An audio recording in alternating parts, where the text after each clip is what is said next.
aujourd'hui, on est avec une Guadeloupéenne. T'es Guadeloupéenne. Ouais, je suis Guadeloupéenne. T'es pas martiniquaise du tout. À un quart, techniquement, ma grand-mère Non, je prends ce est que je peux prendre. martiniquaise. Ouais, c'est notre première Guadeloupéenne en fait. Ouais. C'est notre Ah ouais? première, ouais. Ah, cool. Ouais. Vous êtes votre première. Et on s'est rencontrés. On s'est rencontrés où? C'était à la. Je pense que la Au première fois musée. qu'on s'est vu, c'était là.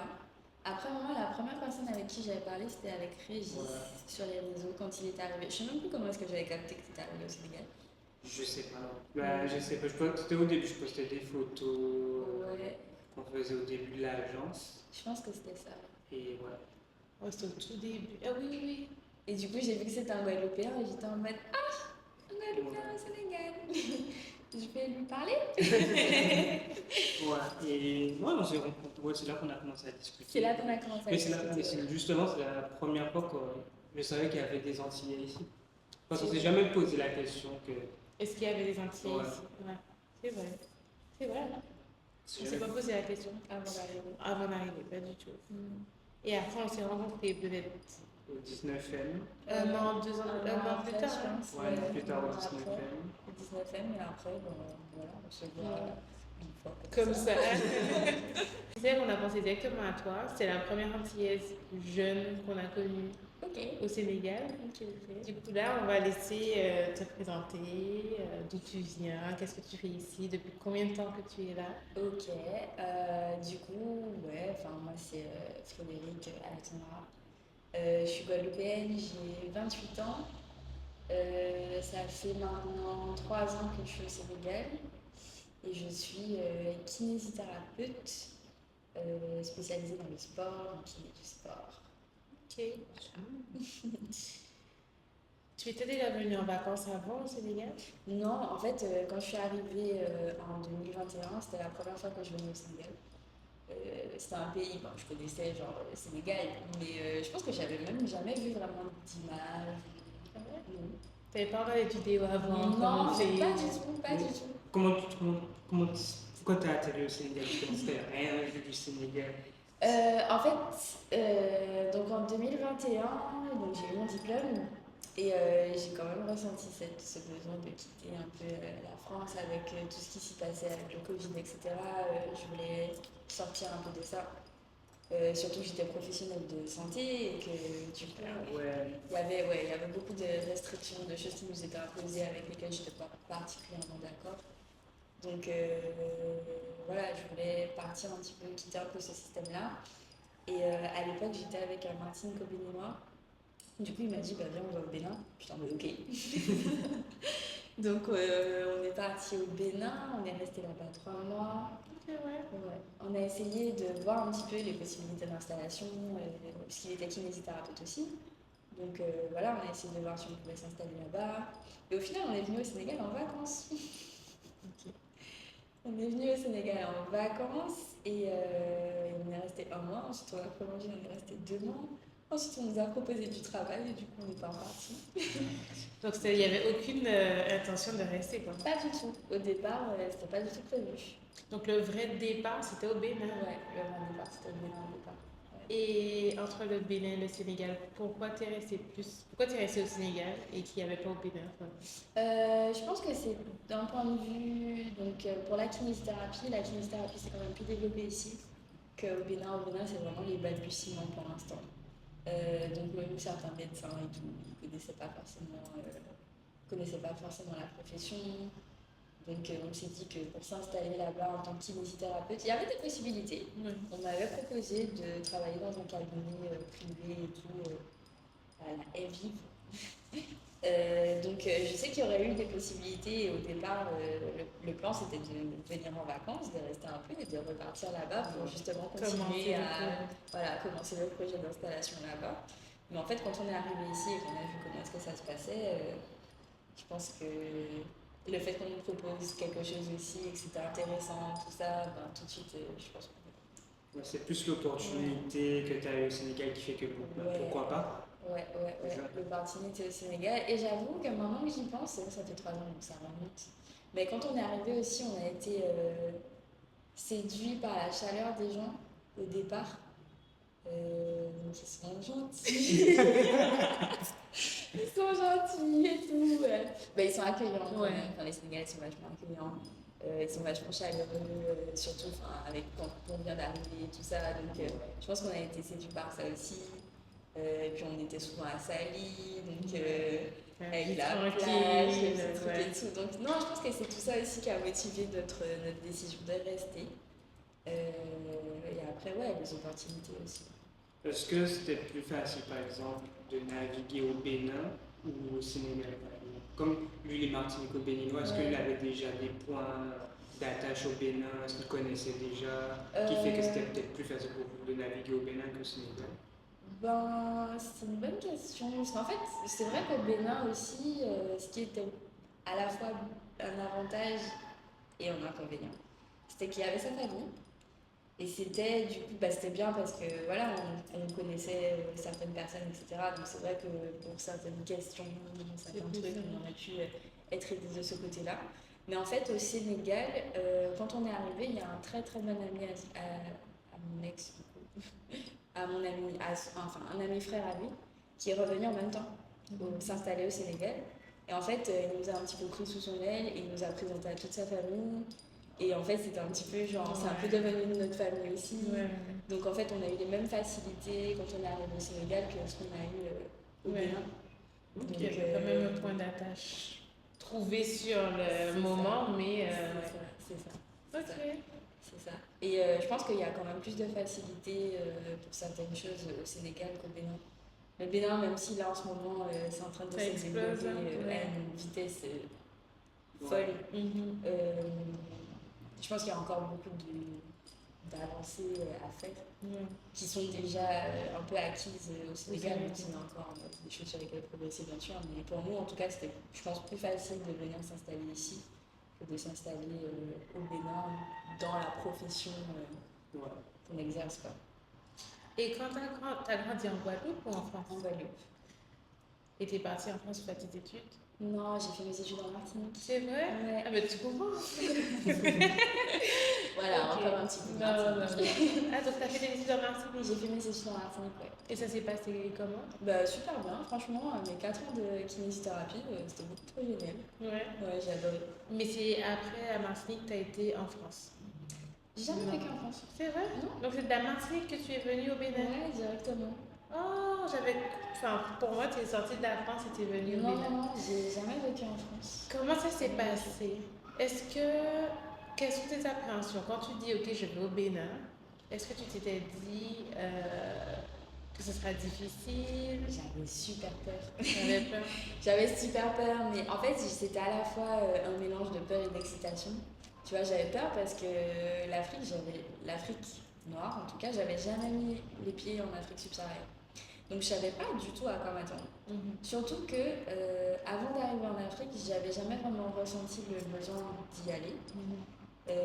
Du coup, j'avais pas fait de recherche, j'avais pas d'image ou d'idée de ce que l'Afrique pouvait être en fait. Donc, c'était vraiment un grand saut dans l'inconnu. Un immense saut dans l'inconnu. Mais en même temps, c'est ça que je trouvais aussi stimulant et intéressant, c'était ce truc d'arriver dans un endroit que je connais pas du tout et de voir tout découvrir de cet endroit-là. Et j'avais déjà vécu 2 ans de ma vie aux États-Unis avant. Donc je savais que je pouvais le faire. Je pouvais sortir de là où j'avais toujours habité pour aller habiter ailleurs, je l'avais déjà fait avant. Et du coup, je me disais, bah, je peux aussi le faire au Bénin. Pourquoi pas? Ouais. Donc, ok. Et tes premières impressions? Tu racontes, le premier jour, tu sors de l'avion. Quelles sont tes impressions, tes ressentis? Il fait chaud, c'est le premier truc. Je me souviens la chaleur quand je suis arrivée au Bénin. Parce que c'était quoi? C'était en septembre?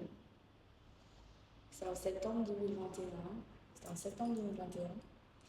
Il y avait ça, mais aussi, je me souviens aussi, on sort de l'avion, on rentre dans le taxi.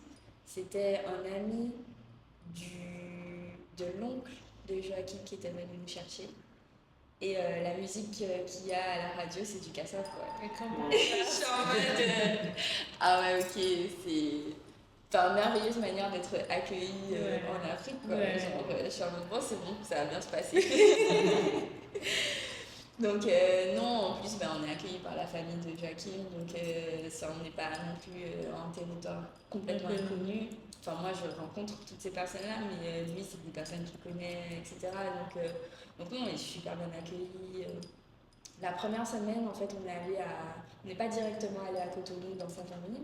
On est allé à Grand Popo puisque c'était la période du Covid, etc. Donc on était un peu en isolement. Je ne sais plus comment on appelle ça. La quarantaine. Ah oui, la quarantaine. Voilà, on a fait notre petite quatorzaine. Voilà, notre petite quatorzaine. Donc on a fait notre petite quatorzaine à Grand Popo dans une auberge au bord de la plage. Enfin, je veux dire. Quatorzaine des rêves. Ouais, je veux dire, c'est une magnifique manière d'arriver un peu sur le continent et tout, histoire de faire un petit sas entre. Le voyage, etc. Et puis être introduit dans la vie, rencontrer la famille, etc. Tout ça. Et donc, après notre cas, je crois qu'on a fait peut-être 10 jours. Je ne sais plus exactement. Après, on est retourné à Cotonou, on rencontre la famille. Donc voilà, là, c'est l'ambiance des familles africaines. On me présente à tout le monde. Non, franchement, non, j'ai de bons souvenirs de mon arrivée, en tout cas. En Afrique, au Bénin, ça s'est hyper bien passé. Ok. Et ta famille, comment elle prend l'annonce quand tu dis que tu vas vivre au Bénin? Ils sont pas choqués. Ils sont pas choqués parce que, peut-être qu'ils sont un peu surpris du choix. Et encore parce qu'ils peuvent comprendre le fait que je sois avec Joachim, etc. Ça a du sens. Mais ils sont pas choqués de savoir que je vais partir, puisqu'ils me connaissent, quoi. Ça étonne pas. Non, ils savent que dans tous les cas, ils savaient qu'après mes études, il n'y avait aucune chance que je reste en Guadeloupe. Aucune. Aucune chance que je reste en Martinique non plus, la France non plus. Donc ça les étonne pas. Juste attendre le pays, quoi. Voilà, c'était juste l'endroit qui allait être un peu. Voilà, donc au final, quand j'ai dit que je partais au Bénin. Alors bien sûr, un peu d'inquiétude dans le sens où c'est quand même l'Afrique. Je pense qu'aucun membre de ma famille n'avait mis les pieds en Afrique avant. Enfin, de ma famille proche, je veux dire. Donc ouais, c'est l'inconnu, ils ne savent pas du tout comment ça se passe là-bas. Donc bien sûr, on me fait faire attention quand même et tout. Mais dans l'ensemble, la nouvelle école est très très bien accueillie et ils ne sont pas surpris. Ouais. Et est-ce que maintenant ils pensent à peut-être venir en vacances, mais peut-être venir s'installer? S'installer, non. S'installer, non, mais ils sont déjà venus. Ma mère, elle est venue, c'est la première à être venue de ma famille. Non, il y a mon cousin qui est venu avant ma mère. Mon cousin il est venu, il a fait Bénin, Sénégal, c'est lui qui m'a ramené mes affaires d'ailleurs, parce qu'on se rappelle que j'étais pas censée rester au Sénégal, donc j'avais tout laissé là-bas. C'est lui qui m'avait ramené mes affaires au Sénégal. Ma mère elle est venue, mon père il est venu, ma meilleure amie elle est venue 3 fois. Donc non, les gens ils passent, ils viennent. Ma mère elle pense revenir peut-être cette année, mon père aussi a déjà parlé de venir cette année. Donc non, ça va, il y a de la visite, il y a du passage. J'essaie d'en ramener d'autres, ça va venir, ils commencent à voir l'attrait. Surtout qu'il y a une traîne justement de... J'ai l'impression que maintenant il y a beaucoup d'Antillais qui veulent justement... Ouais, venir ici, c'est clair. Après, avant, il y en a plus. Je pense. Même chez les jeunes, hein? Ouais, mais c'est plus chez les... Non? Non, je pense que c'est toutes les générations. C'est un peu tout le monde. Parce que la génération de nos parents aussi, ils se disent remettre les pieds. Enfin, certains, parce que mes parents, ils sont pas du tout dans ce délire-là. Genre, eux, c'est juste venir voir leur fille, tu vois. Mais certains sont en mode, oui, remettre les pieds sur la terre-mère, etc. Même chez nous, hein, c'est vrai. Il y a des voyages vraiment pour retourner autour. C'est ça. Mais il y en a pas mal. En fait, il y en a qui sont intéressés, mais il leur faut un coup de pouce. Mais je pense aussi qu'il y a beaucoup de personnes qui ont peur. Et qui ne savent pas du tout à quoi s'attendre. Et même quand ils voient des images, des choses comme ça, ils réfléchissent à toutes les galères, tous les trucs. Et beaucoup d'idées reçues aussi, je pense. Ouais, il y a beaucoup d'idées reçues. Parce que même j'en discutais la dernière fois que je suis passée en France, j'en discutais avec une de mes tantes qui me disait que l'Afrique, ça lui fait peur. Et genre, je lui dis, mais pourquoi t'as peur de l'Afrique? Elle me dit, mais ouais, mais qu'est-ce qui va m'arriver quand je vais aller là-bas? Et je lui dis, mais qu'est-ce que tu veux qu'il t'arrive? Qu'est-ce que tu veux qu'il t'arrive? Donc non, je pense que c'est aussi beaucoup de fausses croyances que les gens peuvent avoir sur la vie ici, le continent. Et je lui dis, mais regarde, je vais très bien. Je vais très bien, ça fait 3 ans que je suis là-bas. C'est pas plus dingue qu'en France, hein. C'est la même chose. Je pense, ouais, c'est clair, c'est clair, c'est clair. Les gens n'ont pas trop confiance, mais ils ont juste peur de l'inconnu. Mais attends, mais même avec ce qui s'est passé, je sais pas si c'était l'année dernière ou il y a 2 ans, je pense que c'était en 2023, ouais. 2023, les émeutes et tout, comment est-ce que ça avait été relayé en France? Excusez-moi, quand il y a des émeutes dans les banlieues à Paris, c'est la même chose, hein. Mais je trouve que le fait que la mauvaise pub ait été aussi longue ait toujours existé. En fait, la mauvaise pub de l'Afrique a toujours existé. C'est maintenant qu'il y a une meilleure pub, mais pour que l'inconscient décide de croire à la nouvelle narrative, il faut que ça dure plus longtemps que 2 ans. Bien sûr, bien sûr. Ce qu'on n'est pas conscient, c'est que nous, on est nés directement avec ça. Ouais. On a 28, 27.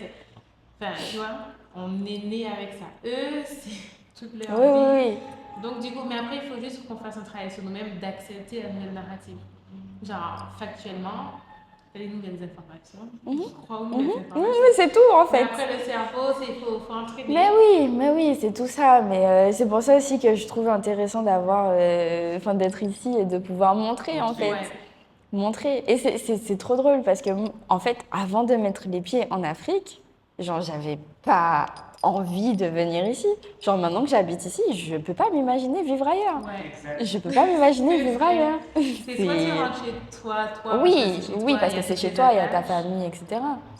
Soit ici. Mais vivre en Europe, ça me dit rien du tout. C'est flemme.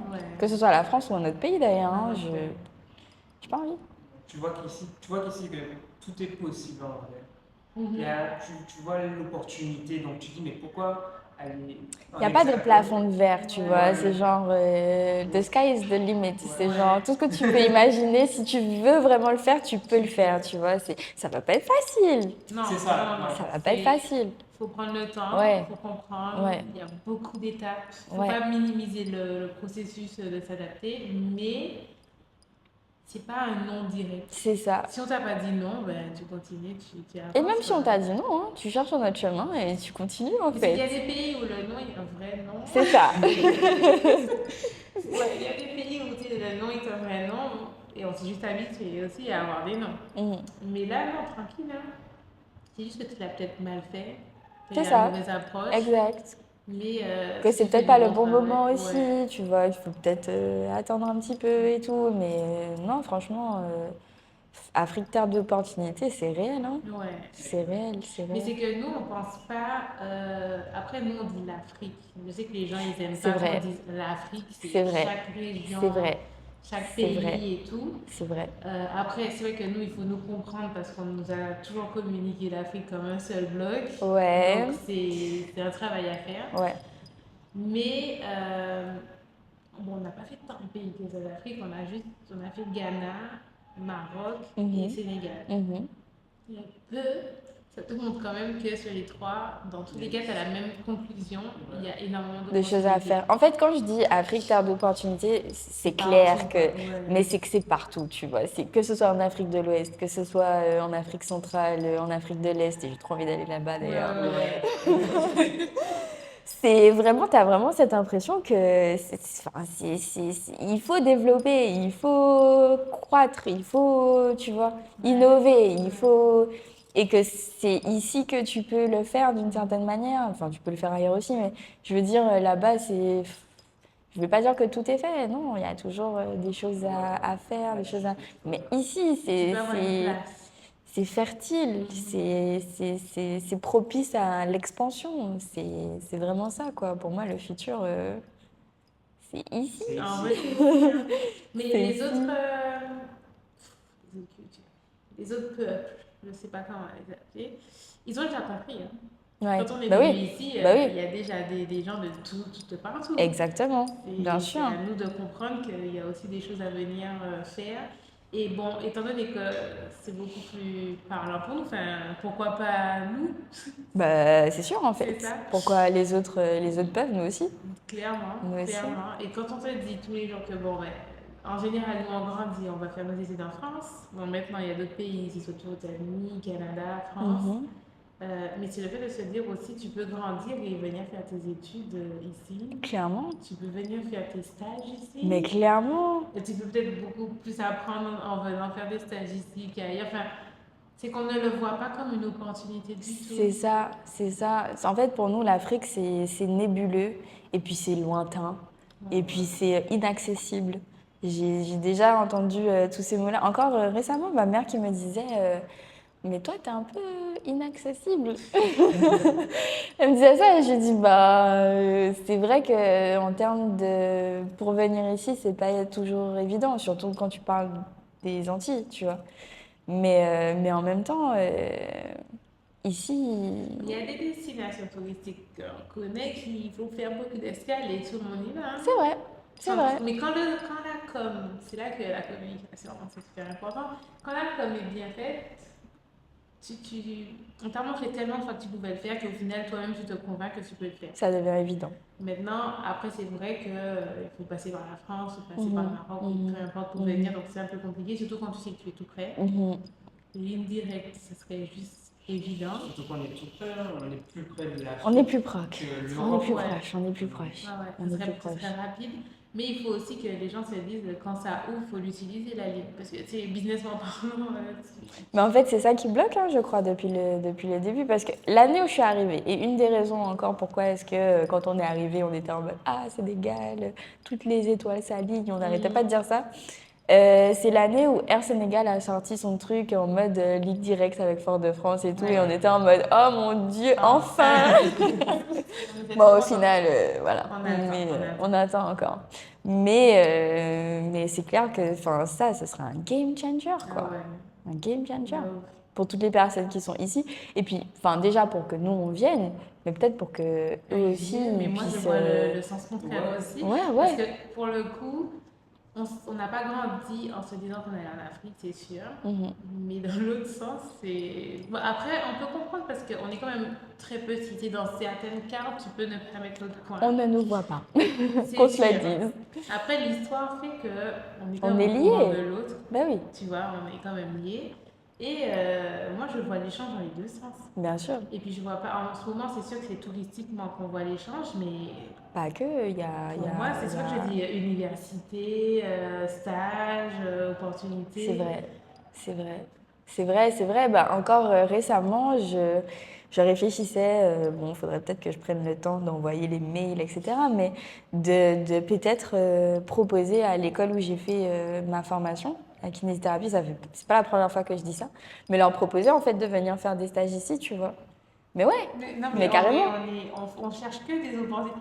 On est en train de se dire que non, il faut qu'il y ait un projet existe pour venir. Ben écoute, on va mettre un projet en place. Parce qu'il faut toujours une première. Ouais, un premier pas. Il faut susciter l'opportunité.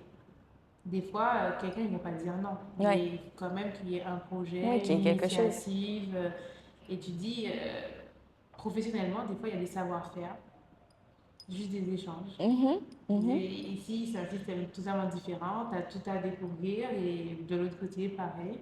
Et de faire une partie vient et l'autre partie fait leur retour. Mais carrément, mais tu sais, dans le club dans lequel je travaille, on est partenaire de l'Olympique Lyonnais et là, il y a une mission, donc des professionnels qui viennent ici pour transmettre en fait des choses. Donc pourquoi pas faire la même chose avec des clubs antillais ou dans tous les domaines. Ouais. Moi, je suis dans le sport, ok, mais dans tous les domaines, comme c'est par exemple possible. le textile ici, tu vois que Dinguerie. la couture, Dinguerie. etc., il y a beaucoup de tailleurs. La mode, t'imagines la sélection. Laisse tomber. Mais je me disais, mais ici, tu as l'idée, tu fais. Il y a un tailleur. Ouais. Il y a tous les artisans. Ouais.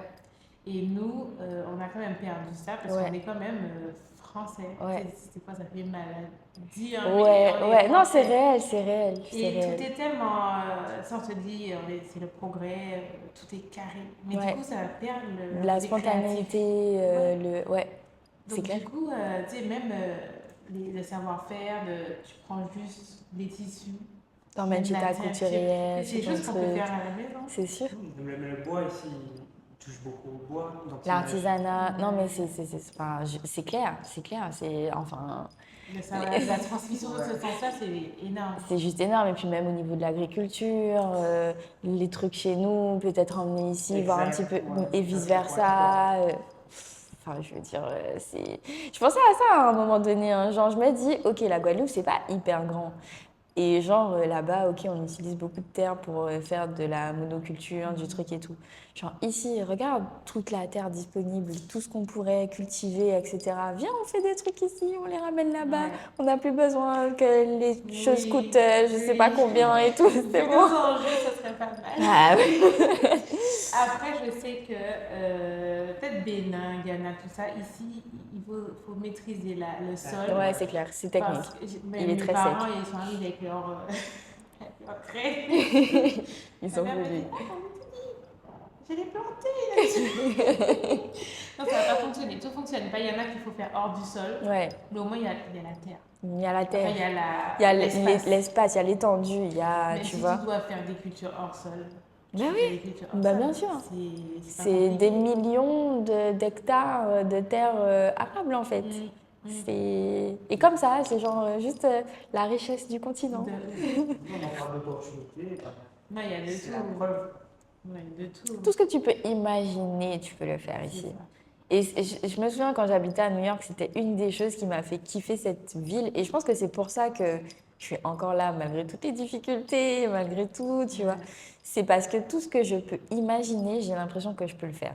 Donc ça prendra peut-être du temps, ce sera peut-être difficile, etc. Tout ça, mais tout ce que tu peux imaginer, tu peux le faire. Mais justement, tu n'as pas de difficultés. Est-ce qu'il y a eu des difficultés justement Vous la êtes, vie sénégalaise? vous êtes sûr qu'une interview suffira à repasser toutes les... En résumé. Non, mais difficulté dans ma vie sénégalaise, oui. Ben déjà, le fait d'être arrivé avec quelqu'un, que ça n'avait pas forcément fonctionné, que après tu te retrouves un petit peu seule. Au départ, il y a quand même eu un moment où je savais pas si j'allais rester ici, repartir, etc. Finalement, repartir pour aller où? Je pense que c'est ça qui m'a fait rester aussi. Donc voilà, il y a eu toute cette période-là qui n'a pas forcément été évidente. Mais ça a aussi été une période de beaucoup de remise en question où j'ai dû me refocaliser sur ce que moi je voulais en termes de projet. Parce que je me suis rendu compte qu'au final, j'étais venue ici, d'accord, mais que j'avais pas de projet genre en mode ok, je vais arriver au Sénégal, je vais faire ci, je vais faire ça.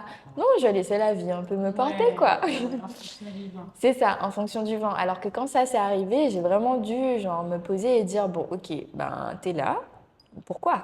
Qu'est-ce que tu vas faire ici? Genre, c'est quoi tes objectifs, tes plans, tes trucs et tout, tes trucs à toi, et pas quelque chose que tu vas partager avec quelqu'un peut-être, tu vois.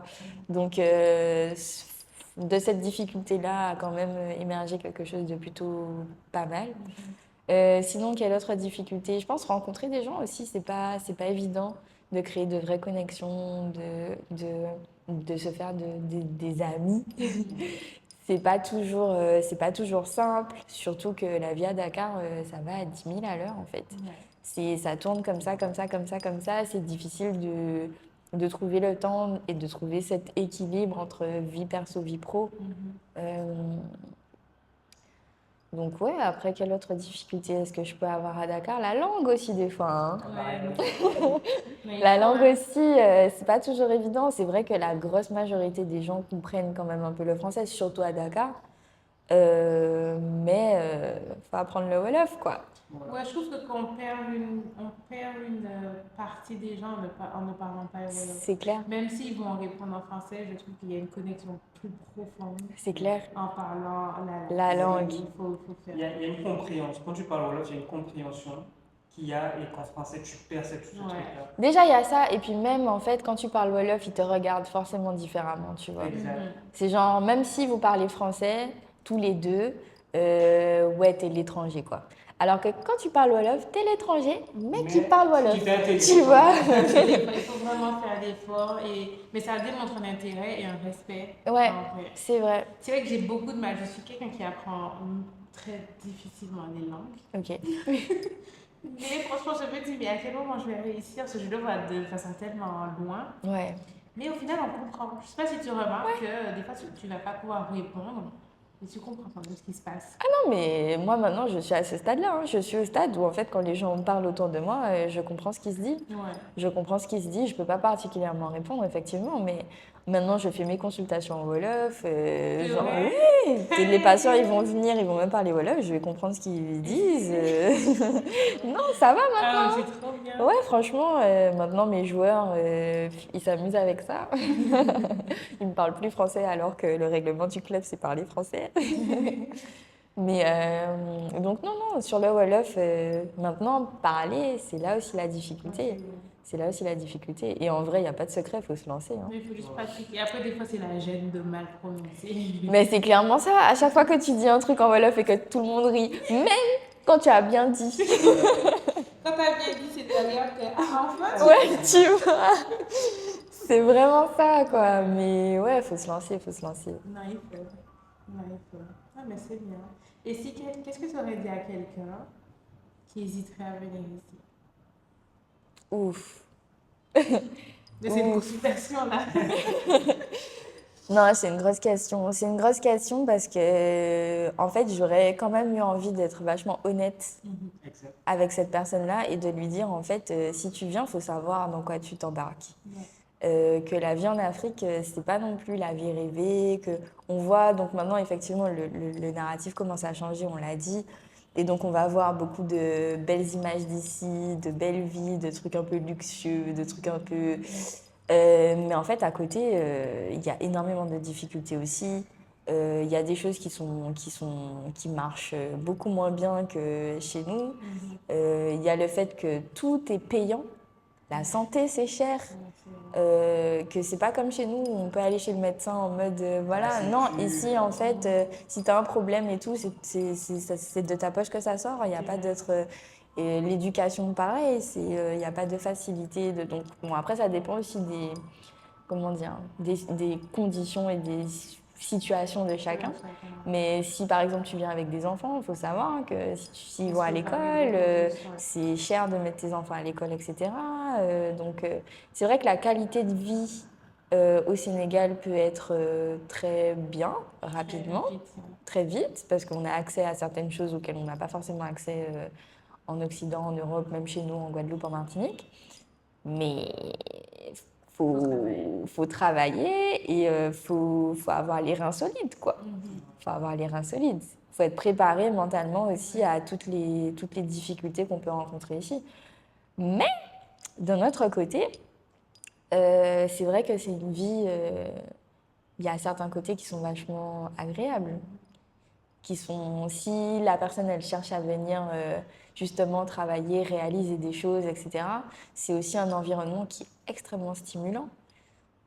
Où en fait tout le monde est entrepreneur. Toutes les personnes que tu rencontres, ce sont des gens qui sont dans le business, qui sont dans le truc et tout, et donc qui créent. C'est aussi extrêmement créatif. Moi, ce que je dirais à quelqu'un qui hésite, c'est soit prêt à faire face à l'adversité, mais l'Afrique, c'est un délire. Hein. C'est un délire dans le bon sens du terme, en fait. C'est vibrant, c'est chaleureux, c'est beau, c'est la culture et elle est présente et tu le vois partout tout le temps, dans la musique, dans les gens, dans la langue, dans les traditions, Et en fait, c'est la vie, quoi. C'est la vie. Ils sont toujours au stade de vivre. Ils sont toujours au stade de vivre. La chaleur aussi des gens. Non, oublié. Mais c'est toujours humain. C'est toujours humain. C'est très, très, très humain. Et c'est à la fois super bien et des fois super chiant. Oui, mais... ça vient avec tout. Mais c'est aussi la chaleur humaine et ces connexions qu'il y a entre les gens qui peuvent être authentiques sur certains points, quoi. Ouais. Peuvent être authentiques sur certains points. Super. Merci beaucoup. Merci. Moi, j'ai beaucoup aimé notre échange. Ouais, c'était cool, Ça c'était fait cool. plaisir. Ouais, j'avoue, c'était sympa. C'était sympa. Merci beaucoup d'avoir pensé à moi, hein. Mais oui. Merci de m'avoir invitée. C'était cool. On se retrouve peut-être pour un autre format. Ouais, peut-être un autre talk, un autre... Ben ouais, hein, franchement, moi je suis là, les gars, donc il n'y a pas de souci. Merci beaucoup.